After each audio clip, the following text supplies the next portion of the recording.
you've got people that are scared to death in their homes because they're living next to a trap house.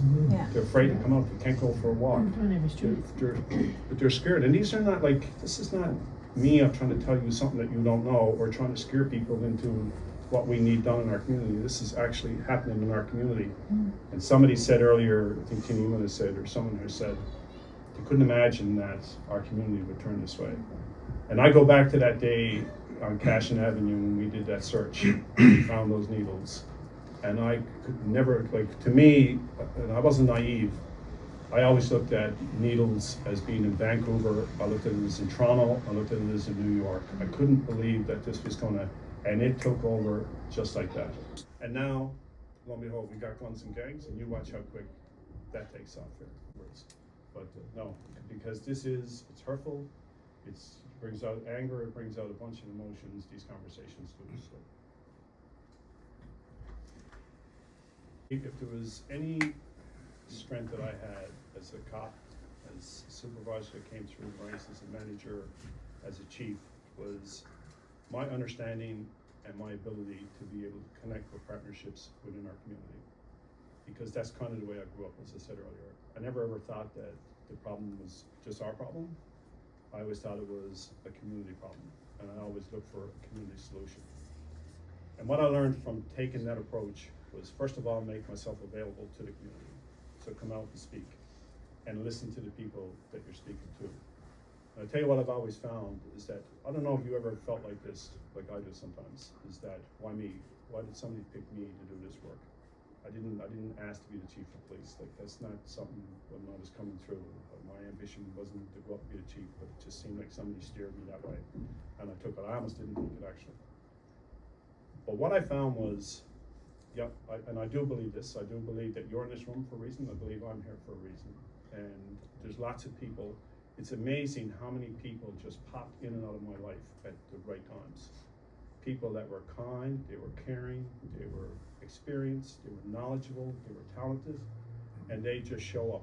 And it just seemed like not even people that I knew, they just seemed to show up at that time and say, yeah, we're gonna help you get through this. And I'm talking about people that reached in their pockets hundreds of thousands of dollars that supported initiatives that I wanted to do. And I had other people that showed up and they just rolled up their sleeves and worked as hard as they could to try to make these initiatives. And then there's other people that try to knock everything that you try to do down, but that's gonna happen. So you got, like, you know, somebody told me one time, you wake up in the morning, realize that those people are real and they're gonna come at you today, so as long as you know it, then don't worry about it. But let me tell you something that when I ran for the president of the Police Association, and I'm telling this to your group because I think you can learn from this, all right, in your discussions about how do you tackle these problems. But I said, yeah, so like, okay, I'm gonna do town halls. You know, we're taking all of this, like, you know, we don't have proper training, we don't have proper equipment, we don't have enough people. Why am I the one that's sleeping up all night when this is the government's responsibility? And the government are answerable to the people. So I'm gonna have town halls. So after the news conference was over, these guys that I convinced, and girls, to come on this executive with me, which I didn't convince them, and they said, what are you talking about, town halls? So what are we doing? I said, I don't know, be quiet, let's just get out of here and figure this out. And then we'd invite whoever the sitting MHA was, and we'd invite whoever the person that was running against them in the area to come to the meeting. And if somebody didn't show up, we said they show up unexplained. Or if they didn't show up and they gave us a reason, we put in a reason. We'd invite mayors from the city, or whatever municipality that we were in, we invited them to the meetings, and we captured all of the information. And what we did with the minister and with the chief was we gave them the presentation. There was, all of this was transparent, and this is a big part of all of this too, was transparency to build trust. So we'd send it to Calvin Parsons, and Calvin would be saying, okay, right, whatever. And I'd send it up to Rick Darian, who was the chief, and it's okay. And we really started to build momentum in St. John's. And our last presentation was done in Conception Bay South, where Rick Darian lived. And he called me up and he said, I'm coming to that meeting tonight. And I said, Chief, like, you probably shouldn't come. Like, you know, I'm going to be pretty open and frank about what I'm going to speak about with the RNC and what we don't have and what we require from government. And he said, no, he said, I'm going up as a resident. And I said, well, it don't work like that when you're the chief. Like, you can't just walk in there. But he walked in with a baseball cap on, a t-shirt, and he sat up in front next to me, and I gotta say, he was good. But I'm giving the presentation anyway, and next thing, this person jumps up and says, where in the F is the chief of police? And I say, he's right here. In the front row. Yeah. But anyway, Sounds what like my we life. learned from that whole exercise was getting community support. What people warned me about in the beginning was that I was going to tarnish the image of the RNC, and that I was going to make the RNC look like it was less professional.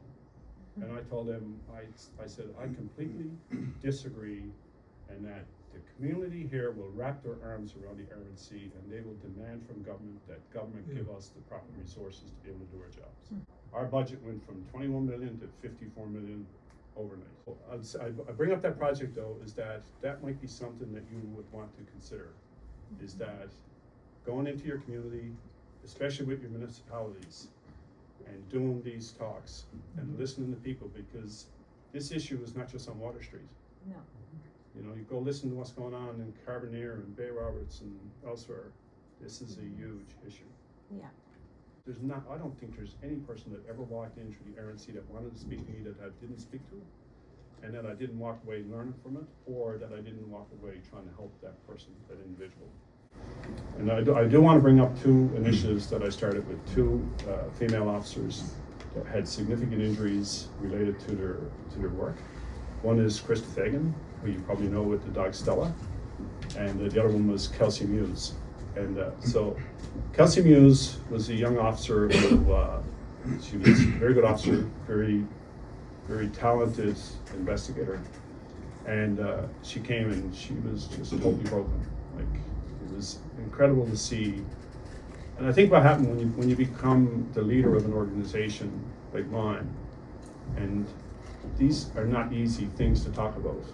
You know, when you get injured and you know you're a cop, you're supposed to be bulletproof, you're supposed to be tough, you're supposed to be able to look at this stuff, listen to this stuff, hear it, smell it, taste it, and be able to deal with it.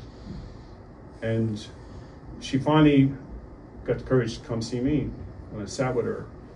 And it was probably, and I don't mind talking about her, by the way, because I've asked two of these officers if I could speak about them today, and I asked Jim Hines, who was a business person in the community, to help me with a lot of this stuff. But when she came in, and you're sitting across from somebody who tells you they're thinking about taking their life. And now, that when that first happened to me, it was like, I think I was almost in shock, like I was kind of panic. But not that I got so used to it, I just understood my role a little bit better. And then just to talk somebody through, like, do you have a plan to take your life? And, you know, and then, you know, sign a contract with them. Don't do anything, we can see what we can do. And again, I'll go back to it, like, it just seemed like this stuff is just meant to be. Next day, I get one of the girls that worked in our mounted unit, came up and said, Chief, you know, I'm done with the mounted unit, I want to go back to CID, I haven't got all my time, you know, do you mind if I come out of the mounted unit early? I said, oh yeah, you can come out, no problem, here, sign up. So she was like, funny, he thought I was doing a very good job in the mounted unit, he wanted to be out so quick. So I called Kelsey and I said, Kelsey, I went in and looked at your profile online, and she was right into dogs, and she was doing all this stuff with, you know, helping people with her dog program. I said, how about, would you be able to do it with horses? And she said, what do you mean? I said, what about I put you down at the mounted unit, I second you there for a little while, you know, so that it's like, when a person gets injured, you can temporarily assign them to a position to get them through that raw period. And so she said, would you really do that? And I said, yeah, absolutely. So I put her down there. And I drop in every now and then to see her. I put her down there in January, so I went down this one cold January morning, and here she was in.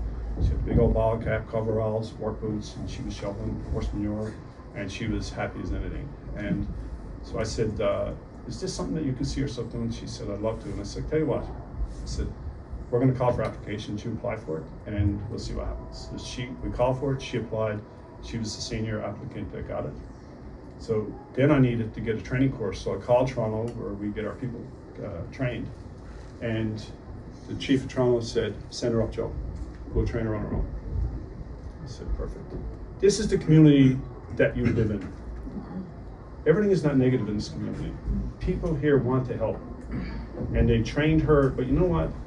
Internally, she became so good. She became a rock star. She started helping people. She immediately understood the benefit of animals to people that were struggling with mental health and addictions. And she went out and, you know, we reached out to all of the organizations. She started programs. But then it became, that was the chief doing favors for her. And of course, you couldn't go around talking to every single person about Kelsey's situation. But that's what you dealt with internally. And Krista Fagan, I'm gonna tell you something.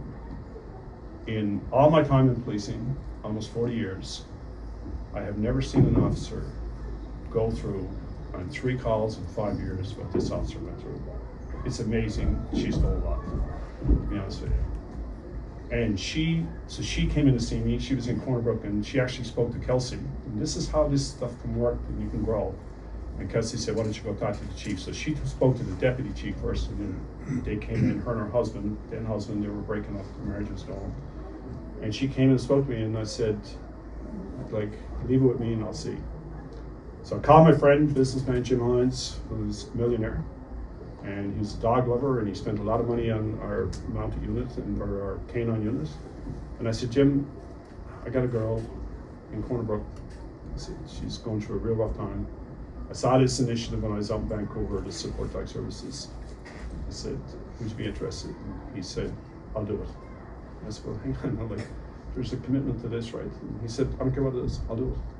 And I said, no, come in and see me because it's significant, because we don't have any funding for this, and I gotta sell this to government. So he bought the dog, he had the dog trained, we hired a trainer, he bought her a vehicle, he bought whatever she needed, clothing for the thing, it was already, he spent, it was I think $340,000 on that initiative. And today it's gone.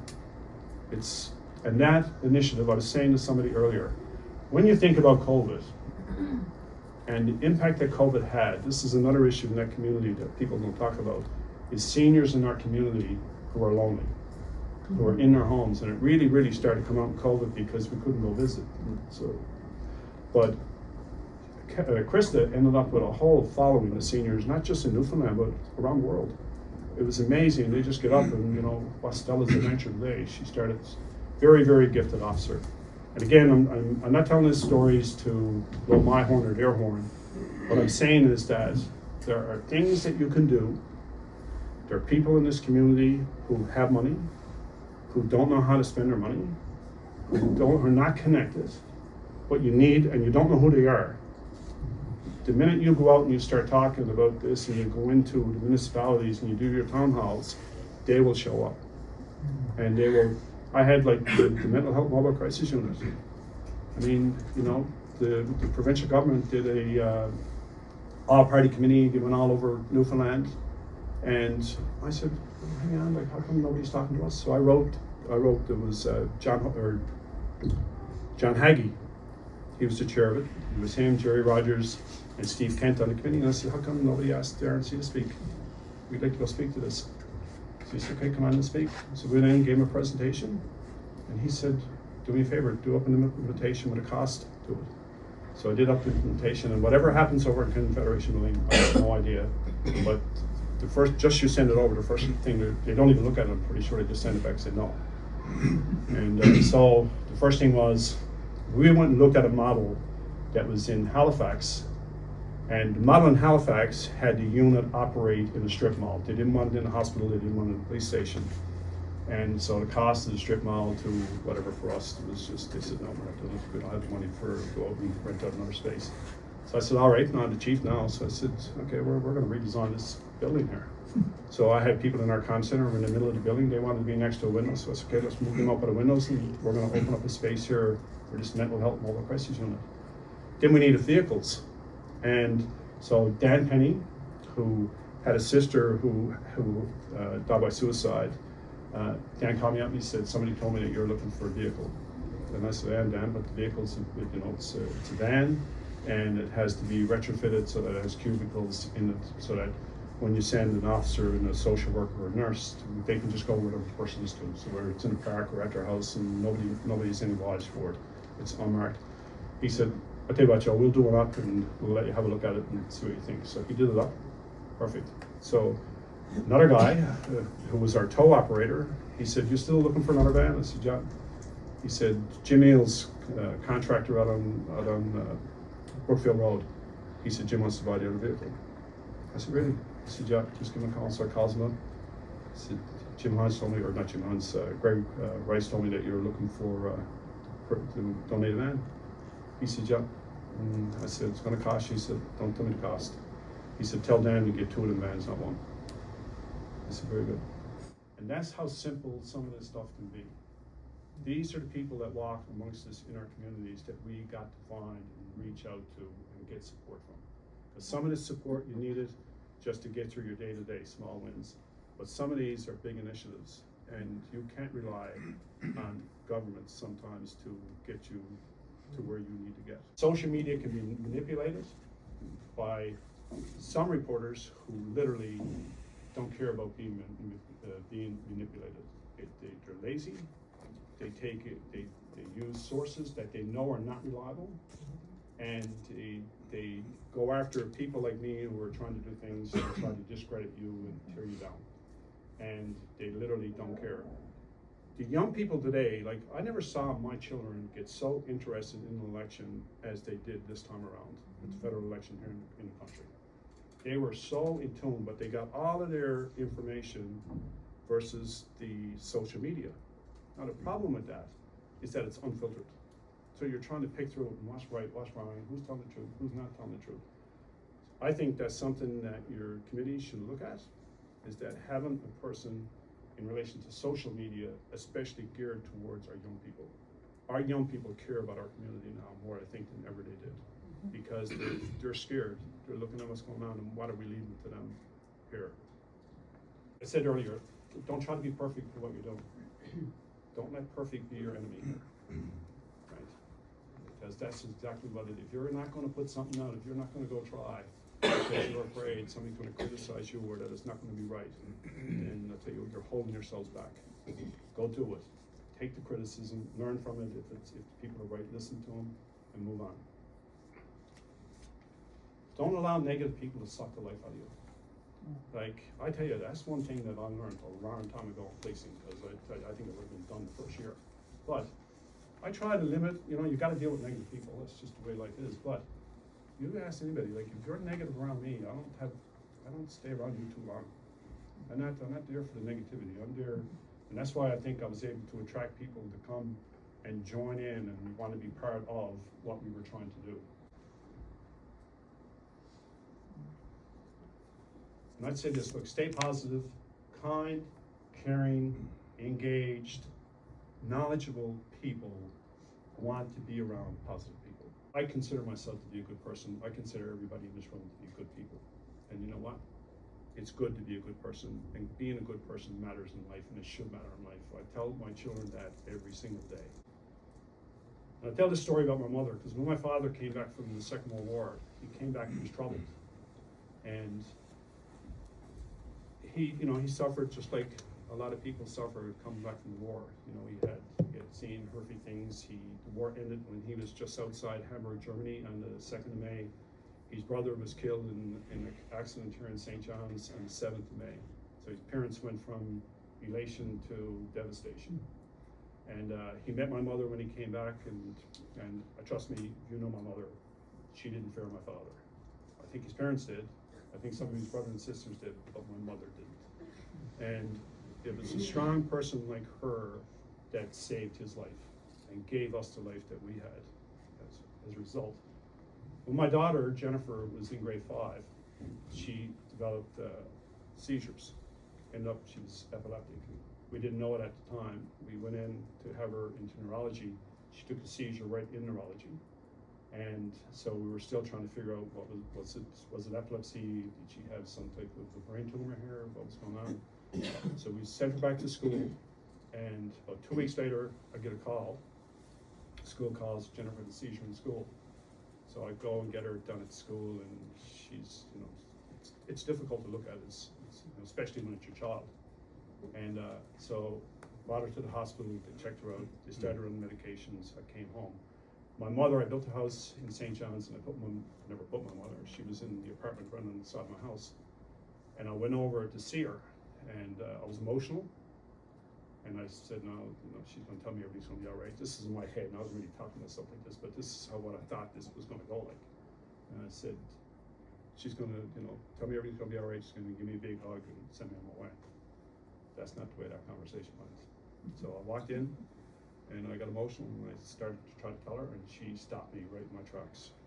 She said, you hold on a second. This is not about you. She said, you got a little girl that needs you. Now you cut the bullshit and go look after that little girl.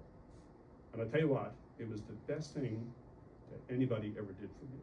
Mm-hmm. It was like, you talk about like sobering you up in a second, right? And she was 100% right.